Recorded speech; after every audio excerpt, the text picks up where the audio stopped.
So the president followed your advice. What did you recommend to him on this front? Well, look, I don't want to say what I recommended, but I surely will say that I'm very pleased with his choice. I had the pleasure of working very closely with both Jay Powell and Lael Brainard, and they are consummate professionals, support an independent Fed, are completely committed to the Fed's dual mandate of maximum employment and price stability, and have amassed tremendous records. I have confidence in them, and I believe they'll have broad support among Congress and the public and can be counted on to do an excellent job. It does seem that Fed Chair Powell will have no problem getting confirmed. He's got bipartisan support. But we did hear from Senator Elizabeth Warren, who had called him a dangerous man. She's going to vote against him. And she cited failures on regulation, climate, and ethics. Why is she wrong? Well, look, on regulation, you have the Chair Powell has the endorsement of Barney Frank and Chris Dodd, the authors of Dodd-Frank.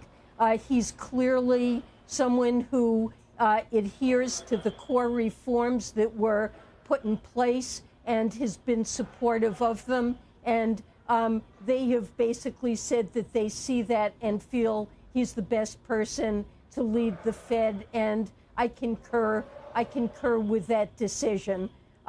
We will be nominating a vice chair for supervision, and Dodd-Frank gives that person a significant responsibility in supervision. Chair Powell has said he'll be supportive of letting that person take the lead.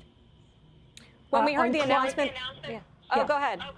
No, sorry to cut you off. On climate, the Fed has made considerable strides on bringing evaluation of how climate risks affect the banks it supervises. It's doing very good work on that and is gearing up, I think, to do scenario analysis of the risks facing the banks and to use it in supervision. Yeah, that could be a slippery slope going forward if the Fed gets more involved in climate. Secretary Yellen, I did want to ask you, of course, about inflation, because we heard that from President Biden today in the announcement, from Lael Brainard, from Jay Powell. Is the administration getting more concerned at this point about inflation? Well, I think we do have to be concerned about inflation. It's reached a level that concerns most Americans who are seeing it in their pocketbook when they go to the store to buy food or to fill up their cars at the pump. I think it's partly a reflection of the fact that pandemic has had a severe influence on our economy, and it's part of a demand-supply imbalance in getting on track. But the administration, the White House, is doing everything we can to address supply chain bottlenecks that are boosting prices, and over the longer run, the Fed needs to play an important role to make sure that this doesn't become endemic. And I know they can be counted on to do that.